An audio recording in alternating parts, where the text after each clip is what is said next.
자, 할렐루야. 오늘 계시록 리부트 첫 번째 강의에 오시는 성도님들을 주님의 이름으로 환영하고 축복합니다. 계시록 리부트라는 말이 좀 어려우시죠? 리부트라는 말이 뭔지 먼저 설명해야 될 것 같아요. 이 컴퓨터를 쓰다가 컴퓨터가 이제 가끔씩 먹통이 되고 이렇게 뭐가 안 될 때가 있거든요. 오작동할 때가 있어요. 그러면 우리가 컴퓨터 리셋 버튼을 딱 누릅니다. 그러면 컴퓨터가 꺼졌다가 다시 켜지면서 막 이렇게 뭐가 이렇게 올라가면 화면이 나오고 다시 컴퓨터가 켜지잖아요. 컴퓨터를 그렇게 다시 켜는 과정을 보고 리부팅한다 이렇게 말합니다. 그러니까 뭔가 헷갈리고 오류가 나고 뭔가 좀 이상했던 그런 것들을 다시 부팅을 해서 제대로 한번 이해해 보자, 그런 의미가 여기에 담겨 있어요. 계시록 리부트라고 이름을 제가 붙였습니다. PPT를 먼저 띄워주시고요. 제가 이거를 제목을 오늘을 살아가는 성도를 위한이라고 붙였거든요. 왜냐하면 계시록은 과거의 성도들을 위한 것도 아니고 미래에 있을 일을 예언한 책도 아니고 바로 오늘을 살아가는 우리들을 위한 책이기 때문에 제가 부제목을 그렇게 붙여봤습니다. 우리 교재 보시면 교재가 꽤 두껍게 나왔죠. 104쪽까지 있는데 거기 먼저 여기 표지에 보면 주님의 재림을 기다리는 자라고 있죠. 거기 하얀색 조그만 빈칸에 자기 이름을 먼저 좀 잘 쓰세요. 내 책 이거 사셨죠 다? 사셨으리라고 생각이 되는데 돈 내고 산 거기 때문에 잘 보관하시고 다가 이름을 잘 쓰세요. 한 군데 더 쓰셔야 돼요. 안에 한 장 넘어가면 안에 하나가 더 있어요. 여기에다가도 자기 이름을 딱 쓰세요.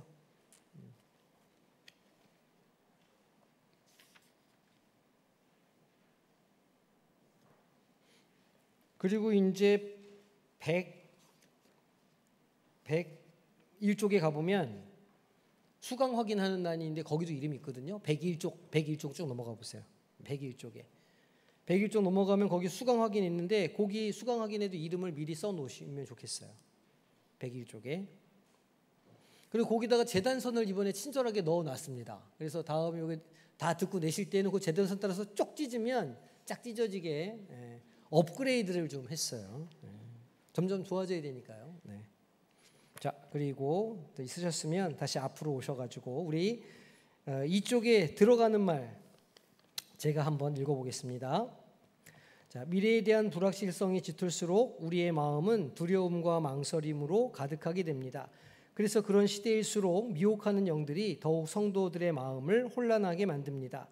2000년 전 요한계시록은 당시 성도들의 마음에 소망을 주고 그들의 삶이 의미 있음을 알려주고자 우리에게 주신 하나님의 말씀입니다. 오늘 역시 이 계시록의 메시지는 현재를 살아가는 신앙인의 영적 삶을 깊이 있게 성찰하고 하나님의 궁극적인 계획 안에서 인내와 소망으로 살아가도록 돕습니다. 과거의 역사적 배경을 통해서 본문의 의미를 명확하게 이해하고 미래에 대한 소망을 현재적 삶의 동력으로 삼아서 실제적인 변화를 이끌어내도록 도와줍니다. 특정 관점에 갇히지 않고 요한계시록이 주는 보편적인 영적 교훈을 탐구하며 잘못된 시한부 종말론이나 또 재림에 대한 무관심을 경계하고 주님의 다시 오심을 갈망하는 마음을 회복하는 것이 이 과정을 준비하게 된 이유입니다.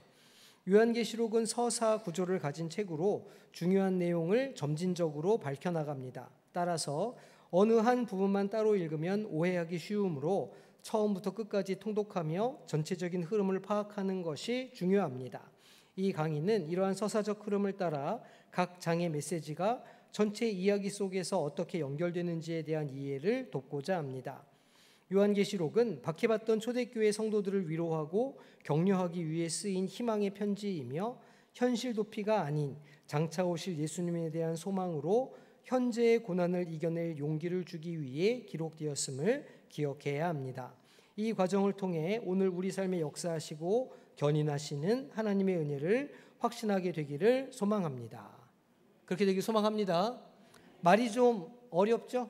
제가 좀 쉽게 쓰려고 애써봤는데 쉽게 써지지 않더라고요.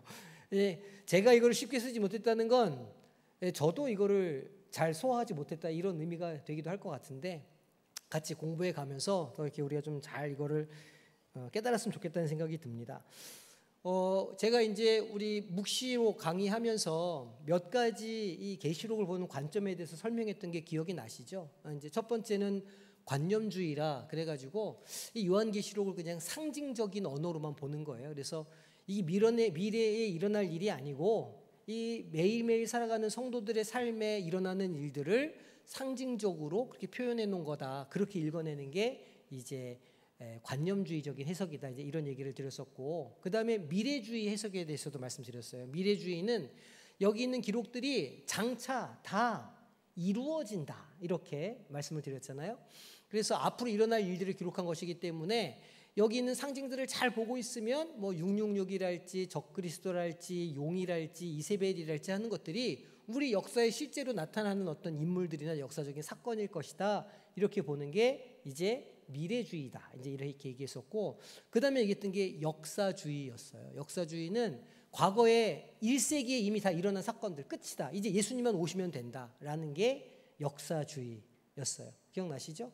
그리고 나서 또 하나 했던 게 제가 헷갈렸는데 역사주의가 아니고 그게 역사주의가 이렇게 헷갈리면 더 헷갈리시는데 과거주의. 제가 말한 게 과거주의고 역사주의는 천주교가 해석할 때 그것들이 천주교 역사 내에서 쭉쭉쭉쭉 이루어져서 교황권을 확립하는데 많이 핑계거리를 삼았다. 이게 역사주의다.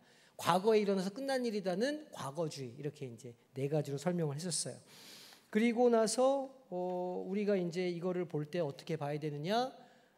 과거주의의 바탕에 해서 이거를 관념주의로 해석하는 게 가장 건강한 해석이다. 제가 이제 이렇게 말씀을 드렸고, 네 가지의 이 관점을 절충하는 게 필요하다. 이제 이런 얘기를 했어요. 그래서 우리가 과마다 각 그 관점들이 주장하는 바가 무엇인지를 제가 간략하게 기록을 해놨거든요. 그래서 이제 우리 공부해 가면서 여기 이걸 좀 자세하게 보도록 하겠습니다. 자, 우리 수강생 선서가 나와요. 3쪽에 거기다가 자기 이름을 정성 들여서 쓰시기 바랍니다. 수강생 선서에 자기 이름 딱 쓰시고, 요거를 딱 쓴 사람들은 이제 빠지지 말고, 빠지면 안 됩니다. 선서했기 때문에 나오셔야 되는 거예요. 자, 오른손을 드시고, 자, 쓰셨죠? 오른손 딱 드세요. 자, 한 목소리로 읽겠습니다. 자, 날짜 써야 된다. 참, 2025년 오늘 9월 며칠입니까? 네, 쓰시고 거기 수강생 이름 쓰고 서명 딱 하세요. 먼저 여기다가 수강생 이름 쓰시고. 다 하셨어요 벌써 다? 다 하셨네. 오케이. 자, 손 딱 오른손 드시고 한 목소리 있습니다. 자, 시작. 나 이정환은 성광 아카데미 전교인 필수 과정인 계시록 리부트 과목을 수강함에 있어서 최선을 다해 임하고 주어진 과제를 빠짐없이 수행하여 나를 향한 하나님의 선하시고 기뻐하시고 온전하신 뜻이 무엇인지 분별하고 하나님의 거룩한 백성으로 성장해 갈 것을 다짐합니다. 2025년 9월 수강생 이정환. 바로 자, 여기 보니까 지금 우리가 뭐라고 선서했죠? 주어진 뭐를요? 과제를 어떻게? 빠짐없이 수행하겠다고 약속하셨기 때문에 이제 숙제 내시는 거를 잘 이렇게 좀 해보시기를 부탁을 드립니다. 자, 그러면 자, 4쪽에는 교재 구성이 있고요. 이제 우리가 1과를 한번 시작해 보도록 하겠습니다. 1과의 제목은 요한계시록 고난 속 희망을 노래하다라는 제목을 제가 달아봤어요. 오늘 1장의 말씀을 가지고 우리가 공부를 해볼 건데, 오늘의 학습 목표는 뭐냐면 먼저는 계시록의 발신자, 수신자와 기록 목적을 이해해 보자는 거예요. 누가 왜 썼을까? 누가 왜 썼을까? 왜 이것을 누구에게 보여주려고 썼을까 하는 것이고요. 두 번째는 그 예수님에 대한 환상을 보거든요. 그 예수님의 환상의 의미를 우리가 좀 확인해 보겠다는 거예요. 세 번째, 계시록의 핵심 주제가 있고 전체 그 계시록에 흘러가는 이야기의 흐름, 서사가 있는데 그게 무엇인지를 우리가 대략적으로 간단하게 살펴보려고 해요. 자, 그리고 이 계시록 성경 공부를 통해서 우리가 영적 전쟁을 하면서 살아가고 있구나라는, 이게 우리가 눈에 보이는 어떤 것이 다가 아니라 그 이면에 영적 전쟁이라는 것이 있구나라는 걸 우리가 다시 한번 이렇게 깨닫게 되고 그 경각심을 회복하는 게 목적이에요. 제가 서두에서도 말씀드렸지만 계시록을 대하는 두 가지 되게 잘못된 태도가 있어요. 하나는 시한부 종말론 같은 거예요. 당장 몇 월 며칠 오신다. 그러니까 이거 뭐 준비해야 돼. 저거는 이세벨이야. 저거는 적그리스도야. 막 이렇게 하면서 막 우리 삶을 혼란스럽게 하고 두렵게 만드는 이런 것도 되게 잘못된 접근이거든요. 근데 동시에 반대적으로 전혀 준비를 안 하는 삶. 이건 그냥 성경에 나온 이야기니까 예수님 내 인생에는 안 오시니까 그냥 나는 그냥 살면 된다. 이렇게만 받아들이는 무관심도 굉장히 큰 영적인 실수예요. 그러니까 이게 종말론이 딱 다가왔다라고 막 시한부 종말론에 막 너무 다쳐서 이렇게 그 두려움에 사로잡히는 것도 잘못된 시각이고, 반대급부로 전혀 무관심한 것도, 내세에 대해서, 주님의 재림에 대해서, 다시 오실 하나님의 나라에 대해서 전혀 아무런 두려움과 무관심으로 살아가는 것도 잘못된 접근이다라는 거예요. 계시록을 공부하면 그 두 가지 사이에 적당한 부분에 있어서의 어떤 경각심도 가지고 건강한 우리가 영적인 전쟁을 할 수 있는 자세를 배울 수가 있게 될 거라, 그런 의미입니다. 자, 그러면 첫 번째 질문인데요. 왜 우리가 요한계시록을 공부해야 되냐는 거예요. 이게 오늘날 우리에게 중요한 이유가 무엇이고 어떤 오해들을 피해야 하냐는 거죠. 이게 저희가 이제 따로 거기다가 답을 달아놓지는 않았어요. 이거 이제 제가 설명하는 이야기를 이렇게 들어보시면 좋을 것 같아요. 지금 얘기했지만 우리의 삶이, 신앙인의 삶이 영적인 전쟁이라는 거예요. 그건 아마 다들 경험하시지 않을까 싶어요. 그냥 우리가 신앙생활을 시작하면 우리 신앙생활이 편안하게 흘러가지 않거든요. 늘 뭐 어떤 문제들이 발생하고 예상치 않았던 일들이 생기고 마음이 힘들고 괴롭고 이런 일들이 많이 벌어져요. 우리 일상을 살 때에도 그런 일들을 경험하게 되죠. 근데 그게 그냥 그렇게 일어나는 일이 아니라는 거예요. 영적인 의미가 있고 때로는 영적인 전쟁을 우리가 하면서 살아간다는 거예요. 계시록이 그걸 우리에게 이야기해 준다는 거죠. 눈에 보이지는 않지만 악한 세력이 믿는 자들의 믿음을 이렇게 떨어뜨리고 실패하게 만들기 위해서 뭔가 계략을 쓰고 그렇게 작전을 펼친다는 거예요. 이거를 영적으로 보고 분별할 수 있어야 우리가 대처를 하고 바른 태도를 가질 수 있는데, 계시록이 그런 경각심을 우리에게 심어 준다는 거죠. 그래서 우리가 요한계시록을 공부를 해야 된다는 거예요. 두 번째, 그러면 우리의 영적 전쟁이 앞으로 어떻게 끝날 거냐? 전쟁이라고 하면 이길 수도 있고 질 수도 있잖아요. 근데 계시록이 우리에게 보여주는 비전은 뭐냐면 이 영적 전쟁이 어떻게 된다는 거예요. 반드시 하나님의 승리로, 주님의 승리로 끝난다는 거예요. 우리가 영적 전쟁 중에 살아가지만 이 전쟁은 이기는 싸움이라는 거예요. 실패하거나 패배하는 전쟁이 아니라 반드시 승리하는 전쟁이기 때문에 그런 믿음을 가지고 우리가 살아가야 한다는 거죠. 그러니까 우리의 현실적인 눈으로는 그게 전쟁인지 뭔지 그냥 그저 문제거리로 보이지만, 그러나 그게 영적인 관점으로 보면 영적인 전쟁에 있는 사건이고, 그렇기 때문에 이 사건은 반드시 하나님의 승리로 끝나는 일이기 때문에 오늘 우리가 현실의 눈으로 우리의 문제를 바라볼 때에도 이 문제는 우리의 승리로 끝난다. 이건 믿음의 승리로 끝난다. 이것은 연단의 과정이다. 이렇게 해석해낼 수가 있다는 거예요. 그게 우리가 요한복음을 공부하는 두 번째 이야기예요. 자, 세 번째, 우리가 왜 이런 공부를 해야 되냐면 이 요한복음이 엄청난 상징들로 가득하거든요. 오늘도 보면 7 촛대, 7 증인, 7 별 막 이런 얘기 막 나오기 시작하거든요. 초반부터. 그러니까 엄청난 상징들이 막 들어있어서 마치 이 요한복음을 공부하면서 이거를 종말론에 대한 무슨 해설서, 무슨 비밀, 무슨 이렇게 뭐랄까요? 무슨 해독서 마냥 앞으로 일어날 일들을 적어놓은 무슨 뭐 마법책 마냥 그렇게 접근하면 안 된다는 거예요. 재앙 중심의 예언서로 보거나 상징과 문맥을 무시하고 그 이야기의 흐름을 무시하고 문자적으로 자기 중심적으로 해석하는 사람들이 종종 있어 왔어서 그런 사람들이 자꾸 흰말 타고 사진 찍고 내가 그다 뭐 이러는 일들이 많아가지고 그렇게 하지 않기 위해서, 그런 위험성을 피하기 위해서 우리가 요한계시록을 공부를 하게 된다는 거예요.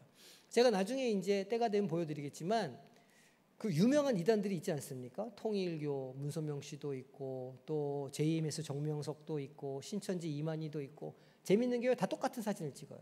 어떤 사진일까요? 흰말 타고 왕복을 입고 이렇게 귤을 들고 찍은 사진이 다 있습니다. 그 나중에 21장 가보면 예수님이 그렇게 나오시거든요. 자기가 예수라는 거예요.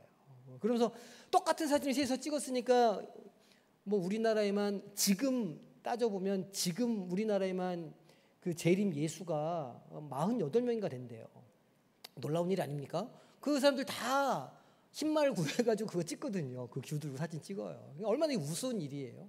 그러니까 이렇게 자의적으로 해석하면 안 되기 때문에 그런 오해들을 피하기 위해서라도 우리가 요한계시록을 잘 공부를 해야 된다는 거예요. 이해가 되셨죠? 자, 두 번째, 우리가 왜 요한계시록 공부해야 되냐? 요한계시록이 내러티브 구조, 즉 이야기가 흘러가는 책이라는 거예요. 1장에서부터 21장까지 쭉 이야기가 드라마처럼 흘러가는 것이라 어디 19장, 18장에 있는 얘기 하나 딱 껴가지고 거기 이상한 의미를 부여하면 된다, 안 된다? 안 된다는 거예요. 그 18장, 19장, 17장에 나오는 그 이야기들은 천천히 1장부터 시작된 이야기들의 중간 속에 들어가 있는 것이어서 전체 맥락을 가지고 이것을 해석을 해야지 어디 하나만 딱 껴가지고 이거는 누구고 이거는 누구야 이렇게 해석하는 건 굉장히 잘못 해석하는 거다. 그런 위험을 피하기 위해서 우리가 이 내러티브 전체를 찬찬히 따라가면서 공부하는 게 굉장히 중요하다는 거예요. 그렇게 하면 이 책이 무서운 책이 아니라는 걸 우리가 알게 돼요. 우리가 나중에 이제 이 전부를 다 공부하고 나면 요한계시록이 굉장히 우리에게 위로를 주는 책이구나, 용기를 주는 책이구나라는 걸 알게 되는데 그렇게 이렇게 서사를 따라서 안 보고 그냥 어디 중간에 막 불대접 심판 이런 거부터 보기 시작하고 하나님께 들림 막 휴거 이런 거부터 보기 시작하면 요한계시록이 어떤 책처럼 느껴질까요? 무서운 책처럼 지금 느끼시는 그렇게 되는 거예요. 계시록 한다고 그러면 막 머리가 막 아프고 이 무서운 책을 우리가 왜 공부하노 막 이러고 이게 그렇게 차근차근 찬찬히 맥락을 따라서 공부하지 않으면 그런 위험성에 빠질 수 있기 때문에 요한계시록을 공부하는 거예요. 그리고 재미있는 건 이 요한계시록이 1장서부터 이 22장까지 이 서사가 있는데 사실은 이 서사가 성경 전체의 서사이기도 해요. 하나님께서 창조하시고 타락하고 그 타락한 인류를 구원하시기 위해서 예수 그리스도를 보내주시고 속죄 제물로 삼아주시고 부활시켜서 그 부활에 참여하게 하시는 이야기가 요한계시록에 다 담겨 있어요. 그러니까 요한계시록을 찬찬히 보는 것은 곧 성경 전체의 하나님의 구원 이야기를 보는 것과 마찬가지다라는 거예요. 그렇기 때문에 나중에 우리가 새하늘과 새 땅을 공부하게 되면 그것이 우리에게 그래서 위로가 되고 용기가 되고 능력이 될 수 있다는 거예요. 그래서 이 과정을 찬찬히 잘 따라가 보시면 평생에 유익이 되는 시간이 될 수 있을 것이라 제가 그렇게 생각하면서 준비를 했습니다. 자, 그러면 오늘 우리가 성경 1장을 읽었는데 이 요한계시록 1장에 나타난 그 말씀에 대해서 우리가 좀 살펴보도록 하겠습니다. 자, 먼저 요한계시록이 언제 쓰여진 책이냐? 1세기 90년 정도에 쓰인 게 아니냐 이렇게 생각을 보통 하거든요. 그러니까 1세기 소아시아에 있는 7교회에게 쓰인 책이에요. 그러니까 누가 읽는 책이었냐면 박해의 와중에 있던 성도들을 위한 책이라는 거예요. 편지잖아요, 요한계시록이. 주님께서 AD 90년에 이 요한에게 나타나셔가지고 막 환상을 보여주시면서 이거 기록해야 돼. 이거 기록해가지고 누구한테 보내주냐면 소아시아에 있는 7교회에 보내주는 거야. 왜냐하면 지금 그 교회의 교인들이 고난을 당하고 있어. 박해를 받고 있어. 사람들이 희망을 잃어가는 것 같아. 그래서 이 책을 써가지고 보내줘서 그들이 뭘 하라고? 위로와 격려를 받으라고 쓰신 책이에요. 그러니까 무서운 책이 아니죠. 두려워할 책이 아닌 거예요. 그래서 사도 요한이 그러면 이 편지를 이 환상을 어디서 봤을까요? 네, 반모섬에 유배된 상태에서 봤어요. 반모섬이 어디냐면 제가 좀 이따 지도 좀 보여드릴게요. 그 에베소에 보면 에베소 바닷가에서 그렇게 멀지 않은 곳에 배 타고 얼마 가지 않아요. 지금도 거기에 이제 유배를 가서 거기에서 성령의 감동으로 이 계시의 말씀을 받았어요. 언제? 주의 날에.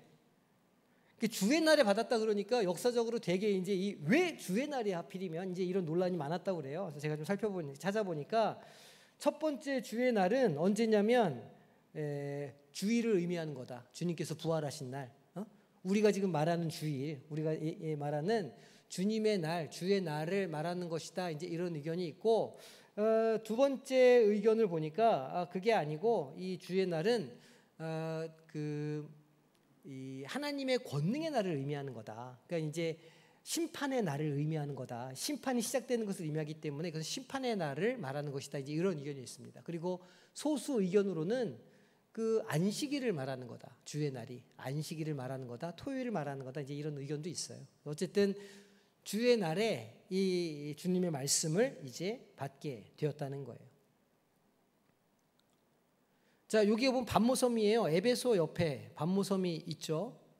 이거 좀 확대해 보면 에베소 옆에 사모스라고 하는 큰 섬이 있고 그 사이로 뱃길이 있거든요. 그 뱃길을 따라서 쭉 나가면 정면에 저 반모 섬이 있어요. 여기에 유배되어 있고 지금 반모섬에 가면 이 요한이 계시를 받았던 동굴도 있고 기념 교회도 있고 뭐 이렇게 그 벽화 프레스코화도 있고 막 그렇게 되어 있거든요.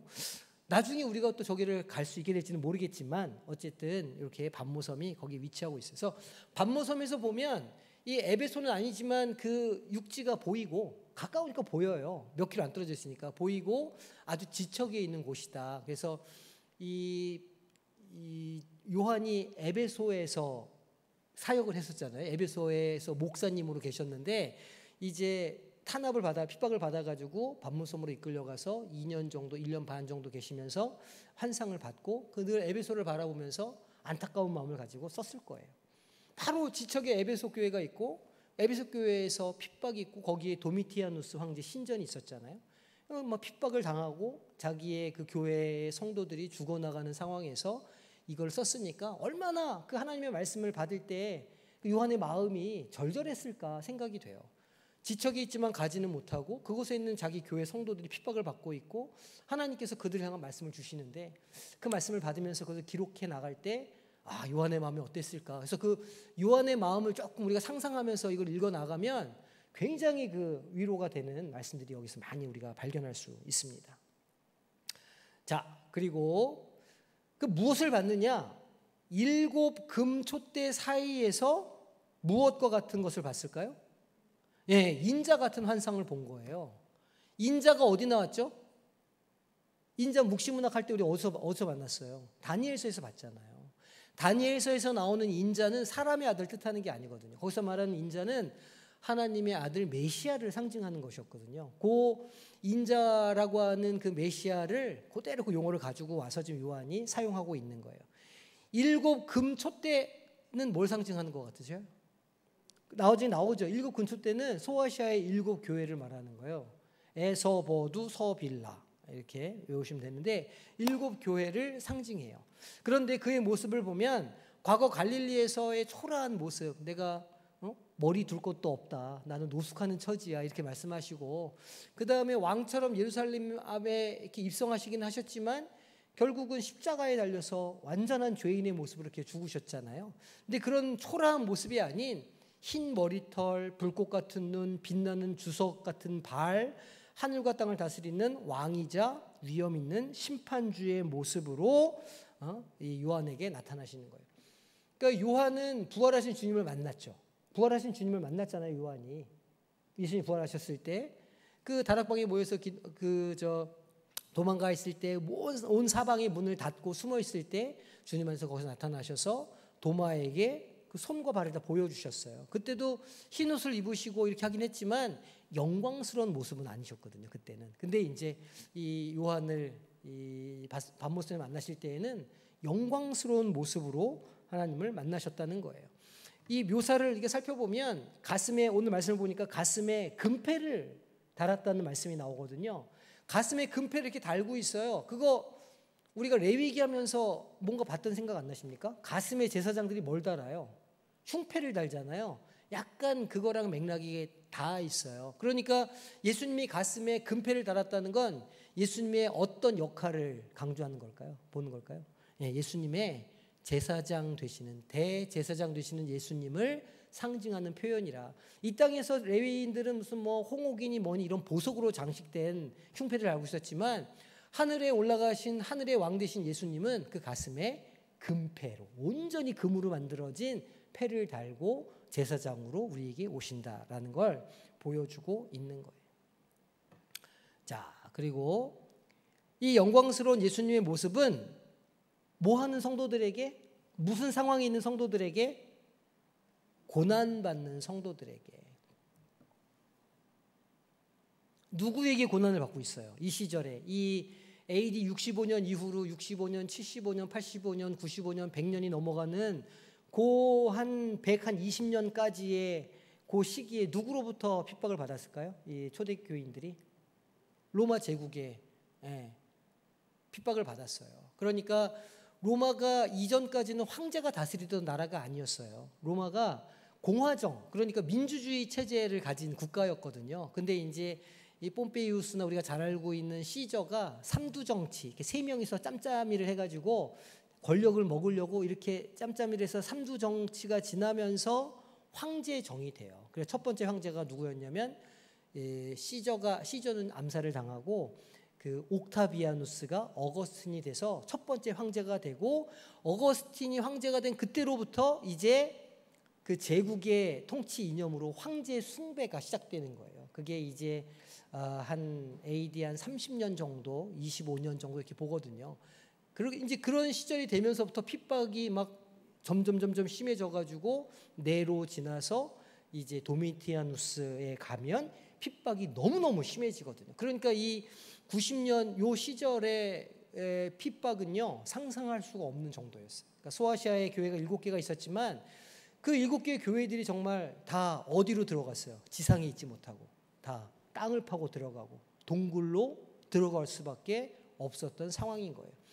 바로 그렇게 고난받는 성도들에게 진짜 세상의 왕이 누구인지를 말씀해 주시고자 하는 거예요. 현실은 딱 보니까 누가 왕이에요? 황제가 왕이에요. 황제가 모든 권력을 쥐고 있고, 자칫하면 로마 그 병사들이 그 로마가 깔아놓은 도로를 막 달려와가지고 마차를 타고 달려와가지고 막 잡아가고 막 이런 상황인 거예요. 그러니까 너무너무 두려움에 떨고 있는데 진짜 왕은 눈에 보이는 그 사람이 아니야.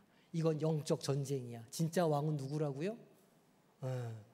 예수님이라고 하는 걸 보여주는 그런 장면인 거예요. 그래서 모든 상황을 주관하시는 분이 하나님이시라, 예수 그리스도시라는 걸 보여주고자 하는 게 요한계시록이에요. 그러니까 이제 이게 일종의 희망의 문서이고 저항의 문서예요. 희망의 근거이고 저항의 근거예요. 예를 들어서 우리나라가 이제 3.1 운동을 했었을 때, 우리가 역사 시간에 어떻게 배웠나요? 3.1 운동에 영향을 준 선언이 있었어요. 아니, 그 민족 자결주의.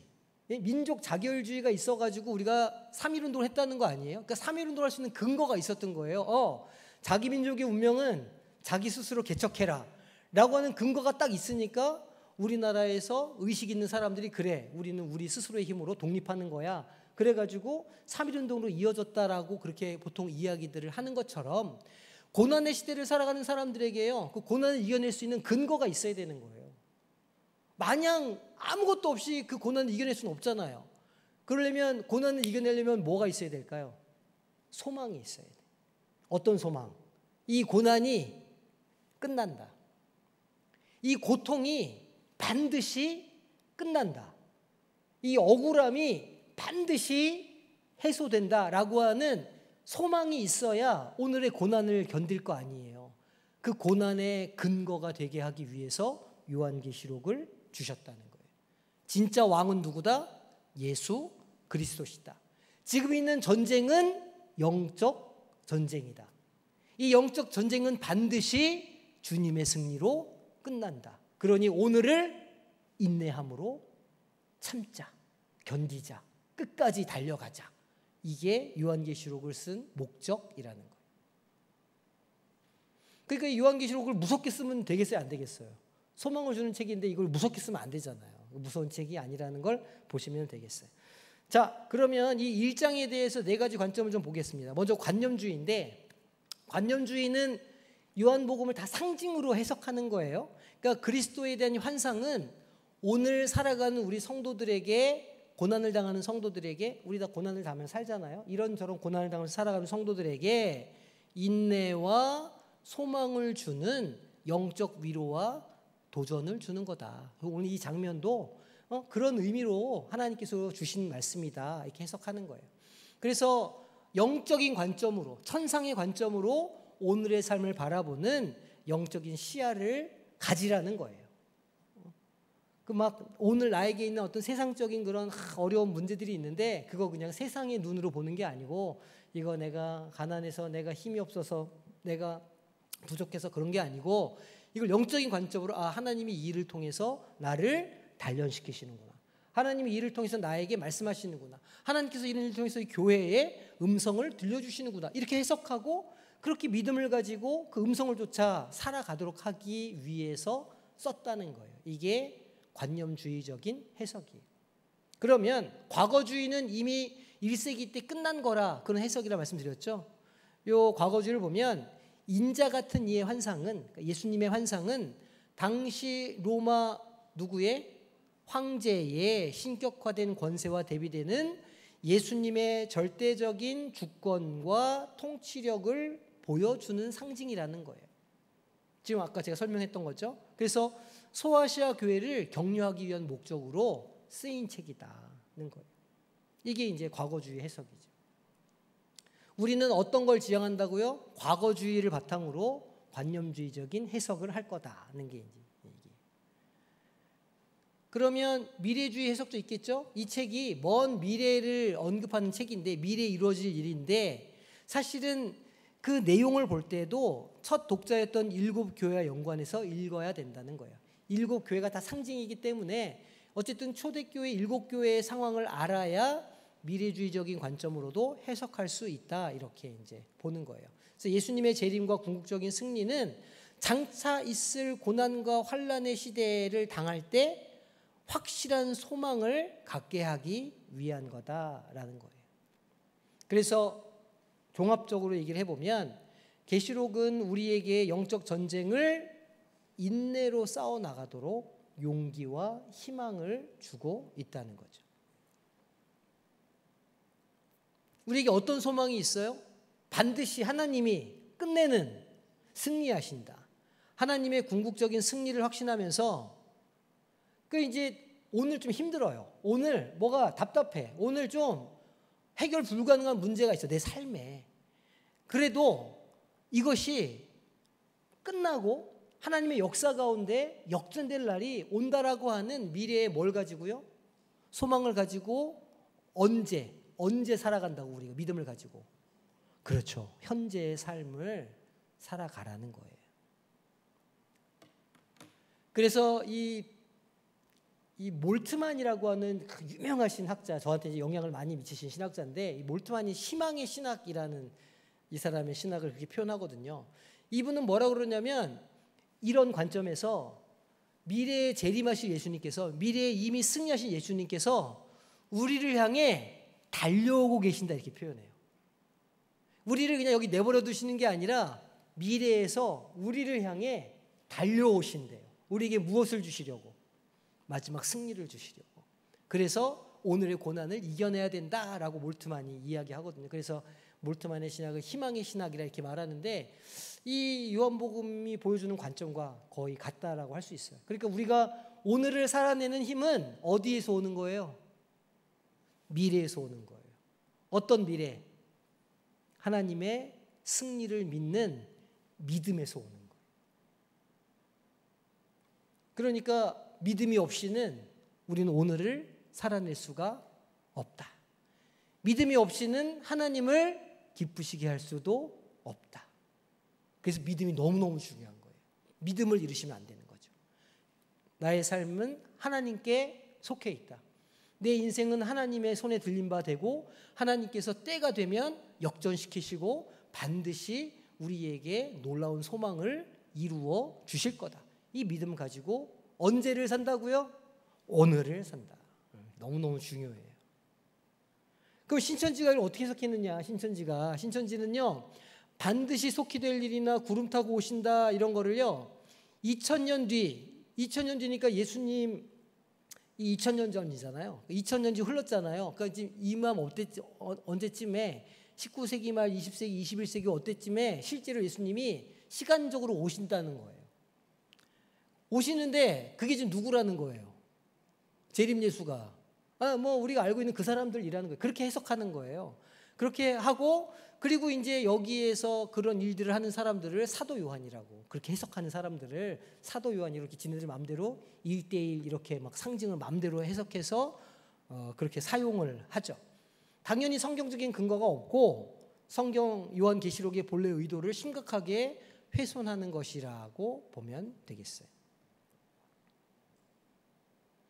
자, 그러면 질문을 좀 해보겠습니다.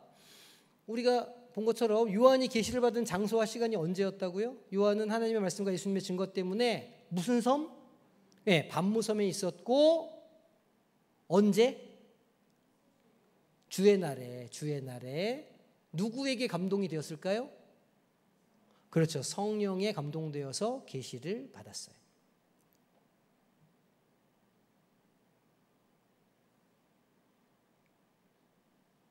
자, 두 번째 질문. 요한이 뭘 봤냐면 인자와 같은 일을 봤죠. 인자와 같은 일을 봤는데 그 인자와 같은 이의 모습이 어땠냐는 거예요. 그리고 그의 입에서 무엇이 나왔냐는 건데 어떤 모습이었냐면 발에 끌리는 옷을 입고 발에 끌리는 옷을 누가 입었을까요? 발에 끌리는 옷.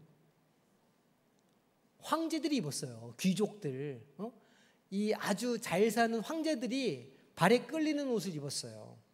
그럼 군인들은 어떤 옷을 입었을까요? 군인들은 끌리면 안 돼. 그 허리띠를 묶잖아요. 이게 치렁치렁하면 안 되니까. 그러니까 발에 끌리는 옷을 입었다라는 건 꽤 이게 지위가 있다 그런 의미예요. 그러니까 발에 끌리는 옷을 입었고 가슴에 뭐를 띄었다고요? 말씀드렸죠? 금띠를 띄었어요. 가슴에 딱 흉패 같은 거죠. 그 머리와 털은 하얘요. 여기서 하얗다는 건 화이트를 말하는 흰색을 말하는 게 아니에요. 빛난다 그런 뜻이에요. shining. 너무 밝게 빛나가지고 태양이 어떤 색깔로 보이십니까? 그릴 때 태양을 무슨 색깔로 그려요? 흰색으로 그리잖아요. 빨갛게 그리시는 분들 노을은 빨갛지만 대낮의 태양은 보통 하얗게 그리거든요. 왜냐하면 빛나니까 그 의미예요. 희다는 건 하얀색이라는 뜻이 아니고 눈부신다 그런 뜻이에요. 눈은 뭐 같다고요? 불꽃 같았다. 그렇겠죠. 그러니까 그 막 얼굴에서 광채가 모세가 시내산에서 하나님을 대면하고 내렸을 때 얼굴이 어땠다 그랬어요? 얼굴이 환하게 빛냈다고 그랬죠. 하나님의 영광을 보니까 그렇게 되는 거예요. 예수님은 하나님이시니까 그 영광이 얼마나 환했겠어요. 근데 그걸 본 거죠. 발은 뭐 같다고요? 빛나는 주석 같다. 그게 무슨 뜻이냐면 우리가 다니엘 환상 기억나시죠? 다니엘 환상이 보면 이렇게 쭉쭉쭉쭉 금 구리 어쩌고 이렇게 막 나가잖아요. 각 시대를 상징하잖아요. 그때 가장 단단한 국가를 상징할 때 놋을 얘기를 했거든요. 구리. 그러니까 그 시절에는 구리가 상당히 괜찮은 금속, 멋진 금속이었던 거예요. 그러니까 이제 발이 주석 같다는 건 그의 권세가 굉장히 든든하고 강력하다라는 걸 상징하는 그런 이야기죠.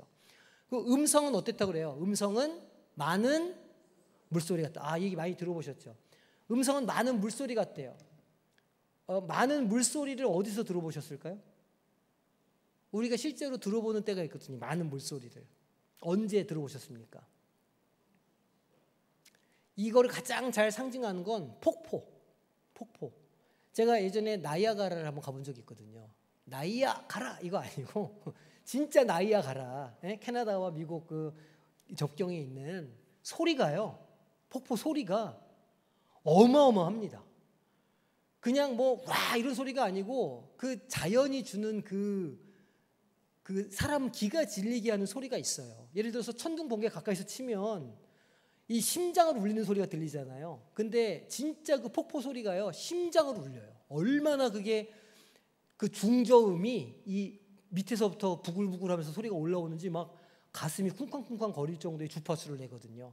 그런 걸 말하는 거는 많은 물소리를 얘기하는데 많은 물소리와 같은 목소리라는 건 계시록에만 나오는 표현이 아니에요. 어디 나오냐면 이스라엘 하나님의 영광이 동쪽에서부터 나오는데 하나님의 음성이 많은 물소리와 같다라고 이미 에스겔이 이미 구약의 묵시문학에서 사용한 표현이에요. 그걸 이 요한이 가져다가 그대로 사용한 거죠. 자기가 들어보니까 진짜 많은 물소리 같으네 아마 생각이 됐겠죠. 요한은 에스겔의 말씀을 너무 잘 알고 있었을 거니까. 근데 하나님을 대면하고 하나님의 음성을 들으니까 진짜 그렇네. 진짜 하나님 말씀이 많은 물소리와 같네. 이렇게 얘기를 했던 거죠.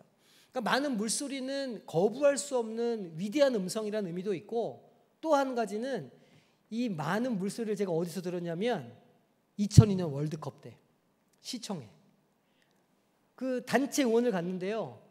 그 몇만 명 되는 사람이 대한민국에서 박수를 치는데 땅이 울리는 것 같아요.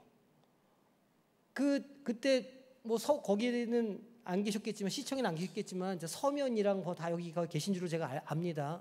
그 시절에 응원할 때 그 막 몇만 명이 모여서 내는 소리가 엄청나거든요.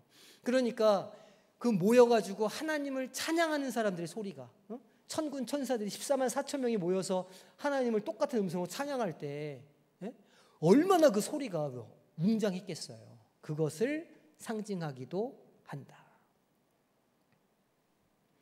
그리고 입에서는 좌우에서 뭐가 나와요? 날선 검이 나온다고 그러잖아요. 이것도 우리가 어디서 많이 듣던 말씀이죠. 하나님 말씀은 살아있고 활력이 있어 좌우에 날선 어떤 검보다도 예리하다. 그래서 그 검이 우리의 영육혼을 찔러가지고 우리를 깨우치고 우리를 변화시킨다는 거 아닙니까? 그러니까 하나님의 입에 나오는 그 검이 그 우리의 심령을 변화시킬 수 있는 생명의 말씀이라는 거예요. 또 있죠. 에베소서에도 구원의 투구와 성령의 검 곧 하나님의 말씀을 가져라 이렇게 말하고 있어요. 하나님의 입에서 날성검이 나온다는 건 말씀이 나온다는 뜻이에요. 생명의 말씀, 생명을 죽이고 살리는 능력의 말씀이 그 입에서 나온다, 그런 의미예요.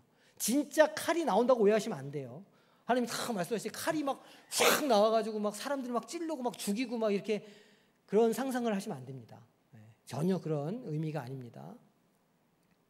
자, 세 번째 질문.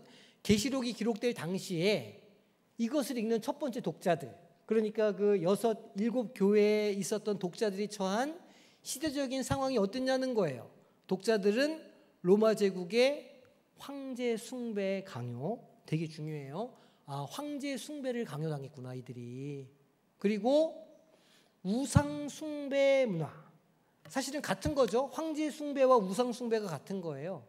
황제가 내가 신이다 이렇게 선포했기 때문에 황제한테 예물을 드려야 됐고, 하여간 뭐 별의별 제사가 다 있었어요. 그때 그 문헌을 좀 찾아보면 내가 사업을 해야 되는데 사업을 잘 되게 해주는 신을 찾아가요. 우리도 하죠. 우리 뭐 해요? 돼지 입에다 딱 현찰 물리고 우리도 하잖아요. 우리 문화에도 그게 있어요. 그리고 어디 운동 나가는 선수면은 운동의 신에게 또 제물을 바쳐요. 그리고 뭐 한다 그러면 무슨 신에게 뭘 하고, 그러니까 그 사회 자체가 온통 우상 숭배로 점철된 사회였어요, 로마 제국이. 그래서 그때 신앙을 지키기 위해서 고난받는 사회적인 약자들이었다는 거죠. 계시록은 이런 압제에 저항할 아까 신학적 뭐가 된다고요? 근거를 준다고요. 그리고 소망을 제공했다는 거죠.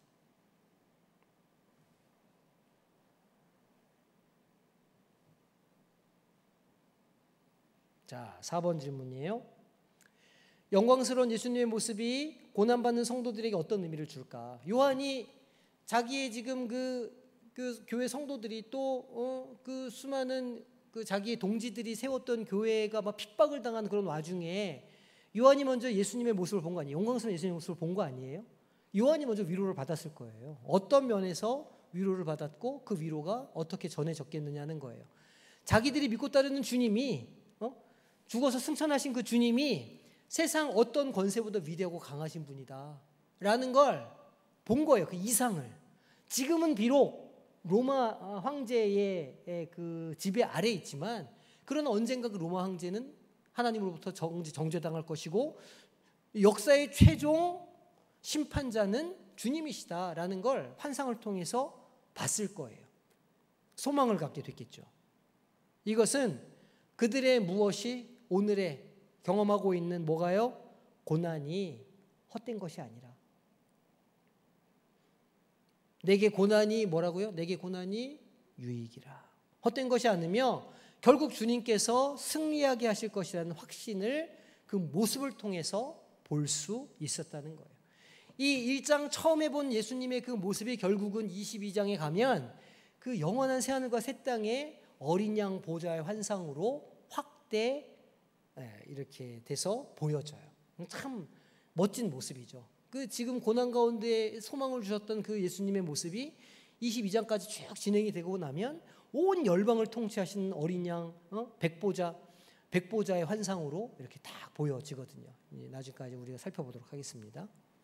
자, 5번째 질문. 계시록 1장에 나타난 이 영광스러운 예수님의 환상을 통해서 오늘 우리가 겪는 고난을 어떻게 우리가 바라볼 수 있을까 하는 거예요. 자, 우리가 믿는 예수님은 그냥 그런 2000년 전에 잠깐 왔다가 가신 그런 어떤 이런 역사적인 인물이 아니고, 그리고 오늘 우리의 삶에도 그냥 그저 우리의 마음을 위로하시고 마는 그 정도의 위로자가 아니고 하늘과 땅을 다스리시는 뭐라고요? 왕, 그리고 심판주라는 거예요. 예수님이 온 열방의 통치자 되시고 왕이 되신다.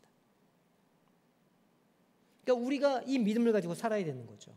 내가 믿는 예수님, 나를 사랑하시는 예수님이 온 열방의 왕이 되시고 심판자가 되시고 통치자가 되시는 분이시다. 하나님이 우리의 인생을 주장하시는 분이시다. 이 믿음을 가지라는 거예요. 그래서 이 환상은 오늘의 고난이 전부가 아니라 모든 것이 주님의 무엇 가운데? 주권 가운데, 또 다른 말로 섭리 가운데 있음을 믿으라는 거예요. 그 믿음을 가지시라는 거예요. 그리고 그 믿음을 갖고 오늘 희망과 용기를 가지고 담대하게 오늘을 살아가시라는 겁니다.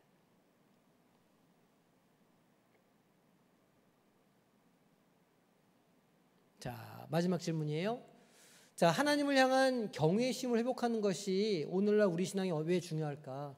예수님을 그냥 나의 어떤 그런 내 옆에 계시는 되게 나의 친구라 얘기하기도 하고 나의 마음 위로하시는 분이다 이렇게 얘기를 하지만, 우리 안에 계신 성령께서 하나님이 우리에게 친밀하신 분이심을 말씀해 주시지만 동시에 하나님은 온 우주의 창조주이시고 심판주이시잖아요. 그러니까 하나님은 예수님은 우리에게 친밀한 분이시지만 동시에 우리에게 심판과 생명을 주장하실 수 있는 주권자이시기도 하시거든요. 그러니까 사실은 우리가 우리 주님을 향한 어떤 마음을 가져야 되냐면 경외심을 가질 수밖에 없어요. 그럼 너무 당연한 일이죠. 로마 황제 앞에서는 벌벌 떨면서 주님 앞에서는 벌벌 안 떨 이유가 없죠. 따지고 보면. 그러니까 하나님을 너무 가볍게 여기거나 자기 무엇대로? 자기 생각대로, 부산말로 하면 자기 곤조대로 이용하려는 태도를 버리라는 거예요. 자꾸 하나님의 그 어떤 그 말씀, 하나님의 그 뜻을 내 뜻에 맞추려고 그렇게 하지 말라는 거예요. 그거 되게 교만한 일이거든요. 우리를 하나님께 맞춰야지. 우리를 예수님의 삶에 맞춰야지. 예수님을 우리의 삶에 맞추면 안 되잖아요. 그럴 수도 없고 그래서도 안 되고. 그러니까 주님의 위대하심과 거룩하심 앞에 겸손하게 엎드려야 된다는 거예요. 이게 오늘 그 환상 가운데 영광스러운 주님의 환상을 본 요한이 우리에게 주는 그 메시지입니다. 그리고 그런 경외심을 회복할 때 우리가 죄를 무서워하겠죠. 죄를 짓지 않으려고 할 거 아니에요. 왜냐하면 심판주가 내 옆에 계신다고 그러면 얼마나 무서워요. 나를 판단하시고 평가하시는 옆에 계신다고 그러면 우리가 죄를 멀리할 수 있잖아요. 그러니까 죄를 멀리하고 진정으로 하나님을 예배하는 삶을 살 수 있다는 거예요. 그리고 주님의 말씀에 당연히 순종하는 삶을 살 수 있게 되겠죠.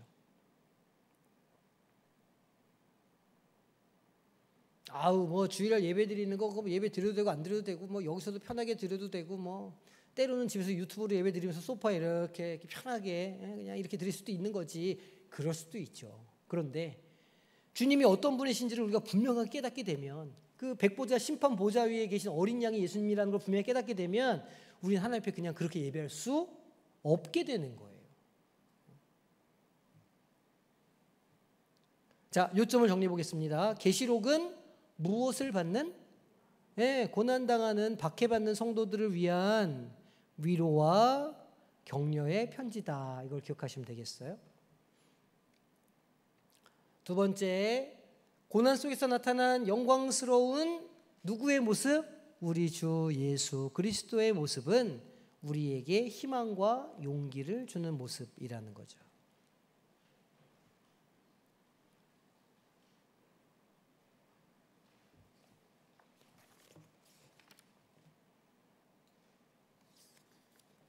자, 세 번째, 요한계시록은 구조가 뭐라고요? 이야기 구조를 가지고 있다. 어려운 말로 내러티브 구조를 가지고 있기 때문에 서사라고 쓰셔도 돼요. 서사 구조를 가지고 있기 때문에 전체 흐름 속에서 이해해야지 중간에 뚝 떼어서 읽으면 힘들다, 안 된다. 그래서 우리는 이 요한계시록을 통해서 영적 무엇의 실상을 깨달으라는 거예요. 오늘 우리의 삶이 그냥 눈에 보이는 게 다가 아니라 실은 이거 영적 뭐라고요? 전쟁이라고요. 영적 전쟁의 실상을 깨닫고 경외함으로 주님을 예배하며 믿고 섬기는 삶을 살아야 되겠다는 거예요. 어렵지 않죠? 네, 어렵지 않아요. 네, 이 정도의 텐션으로 이게 이제 매주 우리가 이렇게 진행을 해보도록 하겠습니다. 자, 숙제가 있습니다. 자, 요한계시록 2장 17절 18절 우리 암송 구절인데 같이 한 목소리로 읽겠습니다. 시작. 내가 볼 때에 그의 발 앞에 엎드려져 죽은 자 같이 되매 그가 오른손을 내게 얹고 이르시되 두려워하지 말라. 나는 처음이요 마지막이니 곧 살아있는 자라. 내가 전에 죽었었노라. 볼지어다 이제 세세토록 살아있어 사망과 음부의 열쇠를 가졌노니. 아멘. 자, 요거 잘 외워오시고 다음 주에 우리가 2장 보거든요. 2장 본문을 미리 읽어오세요. 2장 본문을 한번 쭉 미리 읽어서 어떤 내용인지 보고 오시면 공부하는 데 도움이 많이 되겠다는 생각이 듭니다. 자.